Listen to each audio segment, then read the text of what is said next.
Hey folks, I'm Jeff Spring, the Disc Golf Pro Tour CEO and Director. I'm coming to you today live from a mobile Disc Golf Network studio here in Vermont as we prepare to hit the road in the coming weeks and restart our Disc Golf Pro Tour season. I've got lots of news and updates for you, and the purpose of doing these updates has been to keep an open line of communication, direct the people who would like to hear from me during the COVID-19 pandemic, since we know a lot of things have been thrown off.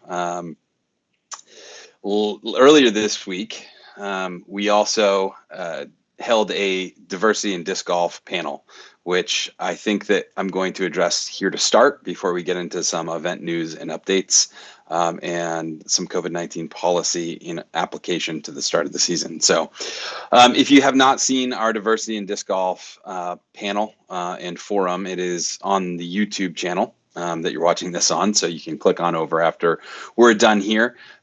This is step one in a multi-forum series that we're going to be doing just to amplify voices of diversity. The first one really focused on the Black community in disc golf and just letting our platform be used to hear some voices from across the spectrum of diversity in disc golf. I was on it. Mahmoud, I was the host, our media manager. We had Philo Brathwaite, Rebecca Cox, Timothy Ree, Mishan Anderson, and Jeremy Colling. And we just had a discussion about the current events and how they may apply to the state of diversity in disc golf. As an organization, we are supportive of the social change that's going on. We put out a statement also since my last update that denounces racism and supports, the Black community, the Black Lives Matters movement, and mourns George Floyd's death, along with the deaths of Breonna Taylor and the other people of color who have died at the hands of police brutality. Excuse me.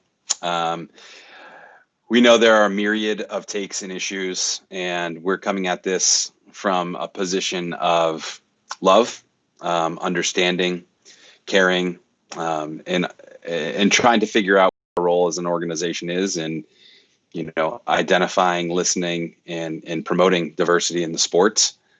We understand that this is a hard topic, and we don't come from it from a place of politics. We come from a place of humanity, and we know that we're leaders in the sport, and we'd like to try our best to listen and lead on this issue in terms of starting a conversation. And we look forward to our next forum, and we care about everyone in our community and everyone who wants to try to get into our game should have the smallest amount of barriers regardless of the color of their skin. And it takes some listening, which I think we're starting the process of doing, to identify what barriers are unseen, especially from the perspective of the majority of people who play this sport, which are white people. So, we are, open and, really looking forward to continuing the discussion, and just want to let everybody know that we care about everybody. We want everyone to feel welcome in the sport, and understand that it's uncomfortable and hard, but hope to make some space for a good conversation regardless. So that's just a little bit of follow-up for our Diversity in Disc Golf Forum. And also just a little bit of information that we'll be continuing to do that. We have donated in the Disc Golf Pro Tour's name to the NAACP Legal Defense Fund. And we are working on creating a donation and fundraising effort for the Preserve Championship in honor of George Floyd's Memorial Fund. So that being said, next topic is the start of the season, or restart, I should say. And that's coming up very quickly. Next weekend will be the official first event of the Disc Golf Pro Tour season to restart, and that is going to be the challenge at Goat Hill Park, run by Alan Risley and his team. in Oceanside, California. It's got a great field of pros. The defending champ, Thomas Gilbert, just announced that he would be able to attend and play in the event. And it will be on UDisc Live scoring. And Central Coast will be on site for post-production video. And, we'll get all those details out and promoted throughout the week. But we're very excited to start back with a Silver Series event, being the challenge at Goat Hill Park. And big shout out to Innova for partnering with the team there and supporting the event. We're really excited for the Silver Series this year. And in fact, this is going to be our first ever Silver Series event, because Throw Down the Mountain, which was scheduled to be our first Silver Series event way back in March, what had to be one of the events that was canceled. The Tallahassee Open, next up, was originally rescheduled for October 2nd through 4th, but they're altering their date. And so we'll come out with some more information about that. But I just want to speak real quickly on the Silver Series. Silver Series events have grown out of what used to be test events, and now they're officially on the tour, and they count for 25% of the points in the point series that a regular Elite Series event counts. If you play multiple Silver Series events, you can only count the top 3 Silver Series scores in the point series. So basically, if you win one, it's 25 points, 25% of 100. And if you win 3, the most you could get is 75 points. Now, that's not a lot, but we saw a lot of very close margins at the Tour Championship at the end of the year, and that margin might determine who gets in. And we have a lot of big plans for our Tour Championship. So we're excited to see how the point series evolves this season. And thank you to our partners at UDisc for being there for live scoring everyone and keeping track of our standings. So the Elite Series is also starting back up, and we are tomorrow 2 weeks out from restarting the Elite Series with a brand new event called the Dynamic Discs Open. And we're gonna show you that logo and talk a little bit about registration for the Dynamic Discs Open. The registration is our normal registration in 3 tiers. The event is nearly full on the MPO side and about half full on the FPO side. It's going to be June 26th through 28th. Again, 2 weeks from tomorrow, the event will start. It's in Emporia, and it's presented by Dynamic Discs, obviously. Thank you to Dynamic for being, very supportive of the quick restart and really flexible in getting us there. We're going to take a look at the reg page now, just so if you did want to try to get in. Currently, we're in Tier 2, which is 970 rated players and above for men and 870 players and above for women. There's a list, and you can see there's about half the spots full for women, and we only have about 10 spots left for men. So make sure if you're 970 or above, you're getting registered before next Monday, because it certainly will sell out as soon as we hit Tier 3. It looks like we probably will not get to Tier 4 registration. We may close it down before then. But that said, on the women's side, that for the men, we won't get there. For the women, we probably will. Before we get into any details further about that event, I just want to talk about the next event on our schedule, which is the Preserve Championship. And that's going to be up in Clearwater, Minnesota. And it's going to be at the Airborne Disc Golf Preserve. Big shout out to Airborne Disc Golf and KLA Visca for also working with us. And I think I can say today, while we'll officially announce this soon, we are very close to finalizing the event as presented by Prodigy. So big shout out to Prodigy for working with us on this one. And we're excited to move forward with that. The reg for this one has filled very quickly on the men's side. In fact, we are full on the men's side. We do have a few sponsor exemption spots that will be filled shortly on the men's side and women's side, but there are some spots in the women's division. But man, what a strong field. We've got, I think, well over 50,000 rated players in this event. And we're really excited to go to the Airborne Disc Golf Preserve. If you haven't seen footage of this, you can now go to Parsiate Productions, and they have a full roundup. We promoted that last night on our Instagram channel. And, it's an amazing property. Looks like an amazing course. And, I've been chatting with Kale about some of the some of the things that we're doing and he's doing to make this beautiful property even more of a challenge for the pros. So we can't wait to get there. In fact, next Monday I'm going to depart and head out there and we'll work on the course and help and make sure that everything's looking good for the event. So we can't wait to be out there and back on the road.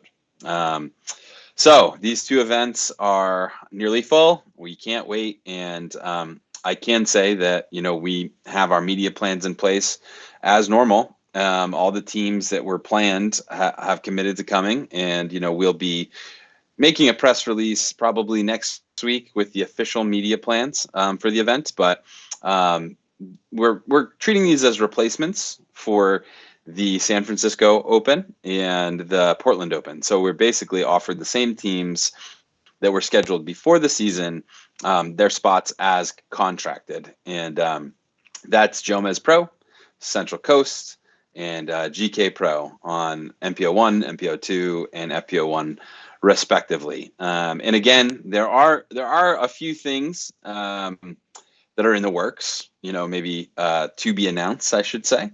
And so next week, we're going to be happy to put out a final media plan for each of those events. So sit tight, but generally, you can expect the plan for SFO and Portland to be in place for these events at this time.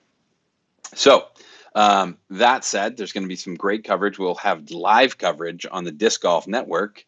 You can see the logo here. I'm coming from one of our mobile studios, and live coverage will be the same way that it's been broadcast the entire year, just like post-production. So it's going to be on the Disc Golf Network for rounds 1 and 2 of both of these events. And the Disc Golf Network is a subscriber-only channel, and we have a healthy amount of subscribers from the start of this. We're looking forward to getting more and more subscribers who enjoy the live coverage. We'll announce basically the same type of announcement to tell you exactly what you can expect for live, if there are any changes that you can look forward to. But you can expect live for both of these events on both of these weekends. Disc Golf Network for day 1 and 2, and then our plan for the entire season is for all final rounds to be broadcast live on YouTube. We know the Disc Golf Network is new, and that a subscription, sometimes you want to see it in action. So the final day is free. We want to get those numbers up for our partners and our sponsors and just for the disc golf community this year. So the final round will be on Sunday for both of the events, and that's going to be June 28th, Sunday, June 28th, and Sunday, July 5th. And spread the word and subscribe to the Disc Golf Network. It's easy. It's www.discgolfnetwork.com. Easy to subscribe. Before I get into kind of a refresh of our policies regarding COVID-19, I'm just going to encourage anybody to ask any questions of me in the comments. And if you guys have any thoughts or questions, drop them in the comments. If you wanted to talk about the forum, if you wanted to share any thoughts or opinions on what's going on in terms of diversity in disc golf, as we've discussed. If you want to ask any questions about the Dynamic Discs Open or the Preserve Championship or the start of the season, you can go ahead and drop those questions in the comments. And I'll just check in with Mo real quick. Mo, any questions that I should take before I jump into talking a little bit about the COVID-19 policies and what to expect on those? Yeah, I just saw one real quick. I miss who asked exactly. Oh, Texas Black wants to know, will I be turned away if I go to the Dynamic Discs Open as a spectator? Currently, yes. Right now, our COVID-19 policy is that we have 3 phases. In phase 1, there's no spectators. In phase 2 is limited spectating. In phase 3, it would be spectating as normal generally. And the trigger for that is if a state is allowing, or locality, 50 or more people to gather at once. Right now, the number's at 45 in Kansas. Next week, we'll be communicating publicly and just making sure everybody knows. We've already put out these phases, but knows where the event stands. But currently, it looks like it will be in a phase 1 event. And with that, let's just jump into the phase 1 slide to remind everybody what the events will be adhering to. during this this phase. So all of our policies are built on the PDGA policies and best practice document, which we are following. All the events are sanctioned under the PDGA, and we've taken some of those best practices and made them policies ourselves. We're very serious about enforcing and making sure these policies and making sure that people are, we're conducting these as responsibly as possible. So in phase one, spectators are prohibited. There's going to be a limited field of competitors. That's at the 120, so that's 90 and 30. If the FPO side doesn't fill, we'll fill the rest with MPO competitors. We'll make that call probably next week to shift some spots over. Players will be grouped in threesomes. There will be no caddies. There's going to be enforcement of social distancing. That means 2 meters, basically 6 feet or more, is the policy there. In terms of enforcement, we are putting out a big, wide call for volunteers. If you want to spectate, instead, please volunteer and contribute to the event responsibly. If you're going to volunteer, you can be on the course. We have a limited amount of volunteers, but we want these people trained. We want our volunteers to know exactly, what to look for. And basically, volunteers would be spotters, would just be kind of resources for the players if they needed, verbal communication on each hole. We hope to have someone on each hole as a spotter. We hope to have someone on each card as a live scorer. And these two tasks will be able to stay far away from the groups. We do have a media policy that's in place for phase one as well that keeps all media at distance. In-event safety measures. So one thing to know about the in-event safety measures is that we will have hand sanitizer. We'll make sure that hand washing is available as appropriate. Hand sanitizer will be available every other hole at minimum.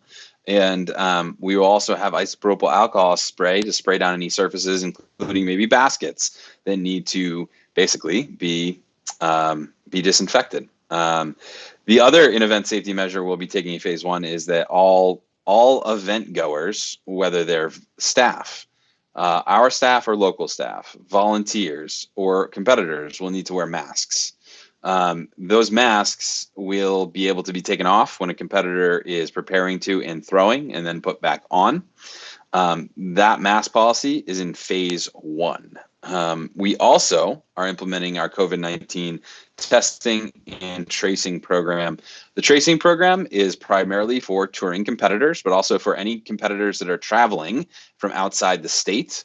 That's done through the registration process. And basically, we have a database of people traveling, where they're traveling from, and the list of people that they are not social distancing with. So those groups can be up to 8 people.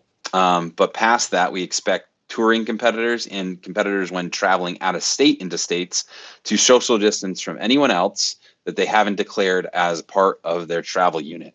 That will then allow us to make sure that we can communicate with all the players, all the volunteers, all the staff members that have been in contact with somebody who may have contracted COVID-19. So the tracing program is in accordance with the CDC stated tracing guidelines, and we do have an administrator that's going through contact tracing training in order to make sure that they understand how to implement a tracing program. So that's the contact tracing side of things. The testing program is based on symptomatic and contact situation. So if anyone has symptoms of COVID-19, they will not be allowed to play until they get a negative test. If they have symptoms at all, any registered competitors, or they can find a way to get a test, which is physician prescribed for the most part. The Disc Golf Pro Tour has created a reimbursement program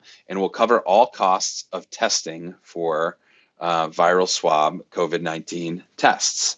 Also, in conjunction with the tracing program, if someone has been in contact with the one of the competitors, or so either whether a event staff or our staff, a media member or a competitor, will also provide reimbursement for testing if they need to be on site. That will not be extended to volunteers at this time, but we will be reimbursing all people who are staff, media, or competitors for any tests related to having to be at this event. We also have some policies that go beyond that, in which we share with the players and everybody going to be on site, and we will make public before we get to the event as well. Let's go to phase 2. Phase 2 is a limited amount of spectators. We will work with events to open up spectator passes being sold in advance. No one will be able to come unprepared to an event. So you'll have to agree to the policies in place as a spectator. You have to buy your tickets ahead of time, and there's not going to be any at the door sales. So, I mean, even if Emporia was to go above 50, the question that Mo just asked, you need to buy your spectator pass ahead of time. And we're not just having people show up, actually. So that said, I anticipate that there will be a number of events that we are in phase 2 for, and spectators will be allowed.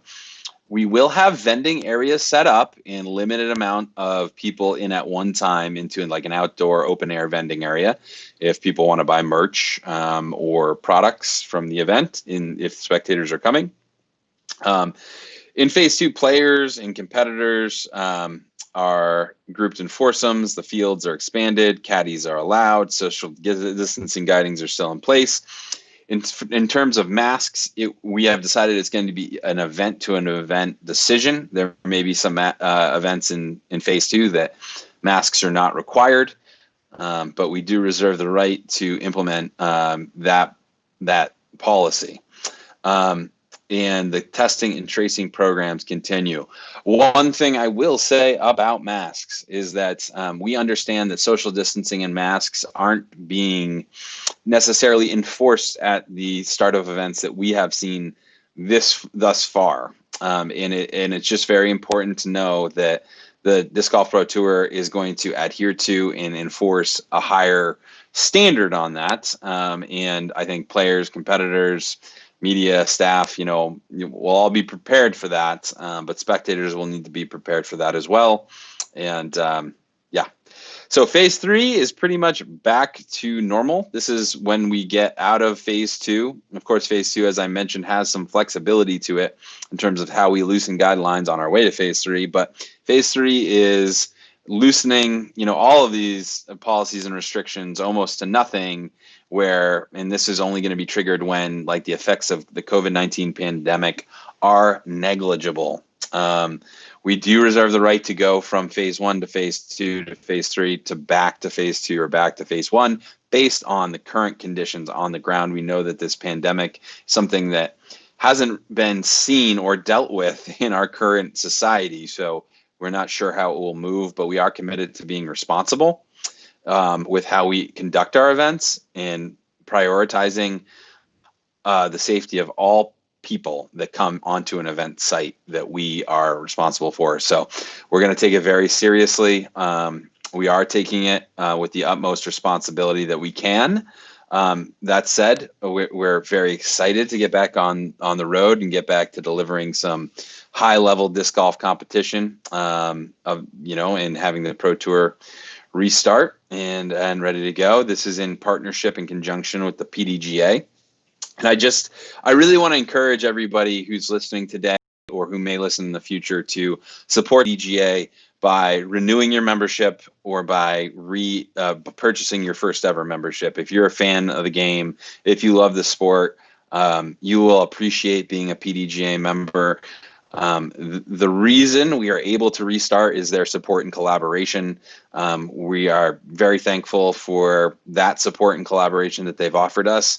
And, they've just been such a great, rock solid organization to navigate our sport through this process. This is really unprecedented pandemic that we're going through. And, being able to know that they put in some policies that's going to allow us to look at, the sport as a whole and look at safety, professionally, is why we can start back up.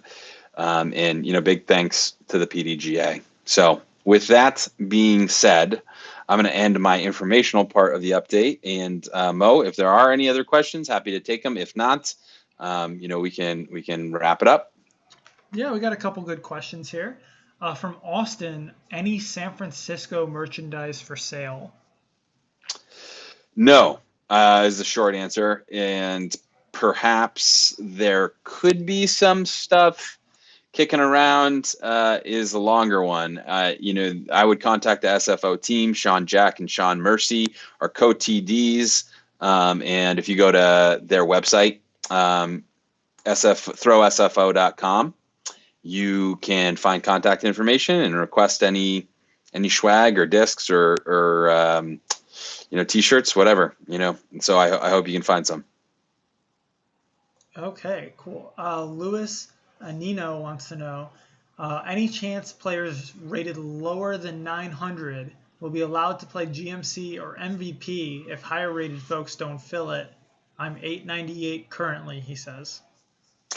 Well, I know there's an AM side for both those tournaments. I think the MVP AM side is open. The GMC AM side will be opening in the coming weeks, and we'll distribute some information about that. So I encourage anybody that's rated under 900 to play in the AM side. The PDGA defines the pro level competition as 970 plus. AM1 is 935 to 970. And I think AM2 is 900 to 935, or maybe a little bit lower. But the 900 floor is there, and it is a PDGA policy.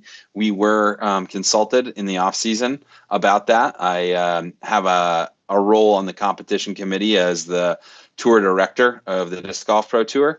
And so the PDGA competition committee considered that in the off season. And while there is no floor for FPO competitors, there is a floor for MPO competitors. So going forward, I don't know what type of exceptions the PDGA would make.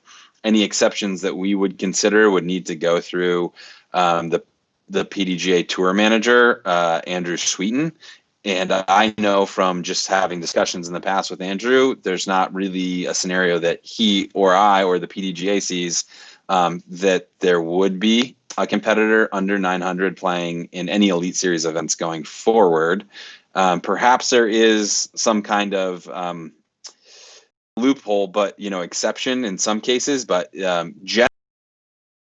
generally, the answer is no. That floor is 900, and I would expect it to raise for Elite Series events, in years to come. Okay. Mark Townsend wants to know, when will we know when we have to buy a spectator pass? Where do we buy one? And he said he is thinking in particular about D-Glow. Yes, so D-Glow is now, and actually, so the Preserve and D-Glow both have local guidance that allows groups of 50 or more to gather. We'll be making a final call on the Preserve soon. D-Glow a little bit. It will be online purchasing from the DGPT. We will manage that on our sites in conjunction with the events. There may be some events that run some spectator purchasing in coordination in conjunction with us. I'm thinking Ledgestone because I think Nate already has a program set up, but other than that, I believe we will be running it. We will be promoting it as soon as spectator passes are available. We'll make them available on our online store and promote it. So that's pretty simple and straightforward. There are a couple questions about refunds. One from the player side, like what happens if a player has to drop from an event due to COVID. And then Crystal Ward wants to know if a tournament drops from Crystal's saying phase 3, but let's just say phase 3 back to phase 2 back to phase 1. Is there a spectator refund process? So how do players get refunded, and how do spectators get refunded? Yeah, so all of our refund policies are aligned with the PDGA's, and I would just basically defer to that. I think that it's 7 days out that you can get I don't want to try to regurgitate it right now. to be honest. But there's basically a week, 2 weeks, and then anything before 2 weeks, you get your full refund. I think it's then 50%. If you're between a week and two out, and then no refund closer than a week. But you always can get a refund if the event can fill your spot. Just that's something to know. And that's our role as well. Like if you drop and somebody fills your spot, even if it's the day before, you can get refunded. Our in terms of refunds, like if the event has started and you are playing, and you have to stop playing because you have been diagnosed as positive or you have symptoms of COVID-19.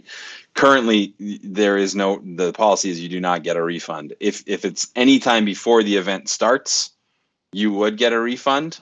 If the event is going and you've made the cut, you will automatically get last cash. That said, for that window between when the event started and the cut, if it's uncertain if you would have made the cut, I think on a case-by-case basis, we will consider refunding people. I think we want to be reasonable. I'm just basically telling you the policy. And would there be exceptions to that?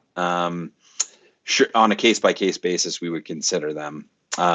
What's the rest of the question, Mo?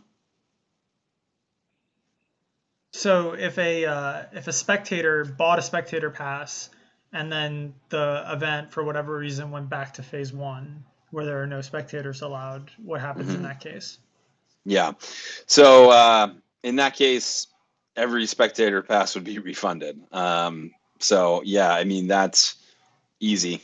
I hope that we don't get in a situation where that were to happen, but it would be very simple to just refund all the spectator passes, and it would be 100% refunds if spectators bought passes and weren't able to come because we slid back. Made me think of one other thing. For events that have field sizes that aren't limited already, which is really just Ledgestone. At this time, we are not planning on scaling that field size back down. When we get there, we'll assess what phase it's in. Right now, it looks like it'll be in phase 2. It's a ways away. If it's in phase 1, we'll make some other plans, but we will not be like picking and choosing people to drop to limit the field size. So I saw that question in comments on social, and I just wanted to answer that. So, all right, cool. C. Parker 1994 wants to know, with the PDGA canceling all major events for 2020, do you think people will recognize the Disc Golf Pro Tour Championship winner in October as the world champion? No, I don't. I do think that the PDGA, the Tour Championship winner, will have a lot more cachet. In fact, like in the PGA Tour, the Tour Championship's kind of like the major. We'd certainly looking to elevate the status of the Tour Championship, and it's in Charlotte right after USDGC. So we have really big plans for it. We want to add a lot of cash. We're working on some special media projects. Our partners are very supportive of getting this event to be bigger and better than ever. So, hold on to your hat is all I can say regarding the Tour Championship. Just hold on to your hat. It's going to be a big one. And certainly we're going to treat it like a major. But no, the winner of the event will not be recognized as a world champion. I think the PDGA has been pretty clear that the motivating factor in not holding the world championships this year is that international travel is very problematic. And without international travel, being reasonable for everyone in the world to, who wants to compete, it's really hard to really say that even if they held the event, it would be a legitimate world champion. I understand that. I know there's a lot of disappointment around it, but, as of right now, the event is canceled and there will not be any world champions awarded that title in 2020, unfortunately. But, I think it'll make next year's even bigger. Looks like that is everything, unless someone gets one in quick in the next 2 seconds. There was a question for me. In my opinion, who has a better beard, Jeff or Terry Miller? I'm gonna Oh, go. come on. I'm gonna go with Jeff just because he's my boss. But both have spectacular beards, and Terry's does look great. So, speaking of Terry, if you want to watch some Majestic coverage, Terry Miller has some up on his page. It's just posted. So, go ahead over there and watch that. Uh, like Jeff was saying earlier, Challenge at Goat Hill is going to be on Central Coast. That's going to be a fun watch. And if you want to get hyped for the Dynamic Disc Open coming up, you can watch the GBO last year on Jomez's channel. So a lot of options out there for you. I mean, if you want to watch the Preserve, like Jeff was saying earlier, you can head to Parsave, and they also have Majestic coverage. So there's like a ton of new coverage out there for you guys um, if you want to watch some disc golf. Kind of whet the appetite before we get going here. Okay, well, with that, we'll bid you adieu. Thank you for tuning in. Thank you for the questions. We'll probably have a couple more of these. I don't know that we'll continue them once the season's restarted. We may change this into a different form. I definitely love communicating and talking about current events and being available to the audience. But as the season restarts, we'll probably kind of get into a regular flow. You'll see me answering questions or on Inside the Circle with Mo on the Disc Golf Network, our studio show there. So you'll keep hearing from me, but maybe in a different form. So I'm guessing that, maybe next week or the week after, well, we'll do it again, but these will be wrapping up. I do want to say that it's not just because I'm your boss, though, Mo. Maybe it is in your mind, but I've just also had a beard much longer than Terry, and I think like Terry has to have a beard for at least like a couple months before he's even considered to actually like be a beard wearer. Yeah, because like I feel like this is just kind of like a pandemic fad for him. So you can't even qualify. You I can't see. even put him in. Like, you know what I mean? Like That's fair. he's got to have it after we are going for a while, That's fair. and then people can throw him into a conversation where he could be compared. I mean, I try to keep a routine on my beard where it's just like pretty much goes from here just a little longer, and then I don't have to worry about it. But Terry's growing his a little longer, and it makes me wonder maybe I should just like let it go a little bit. Mm-hmm. But it's the summer, it's warm. I usually do that in the winter. So anyway, enough about beards. Thank you guys for tuning in. Mo, any last thoughts? No, that's pretty much it. Thank you guys for tuning in. Go support your media channels, and go watch some disc golf. Thank you. Awesome. All right. Thanks, guys.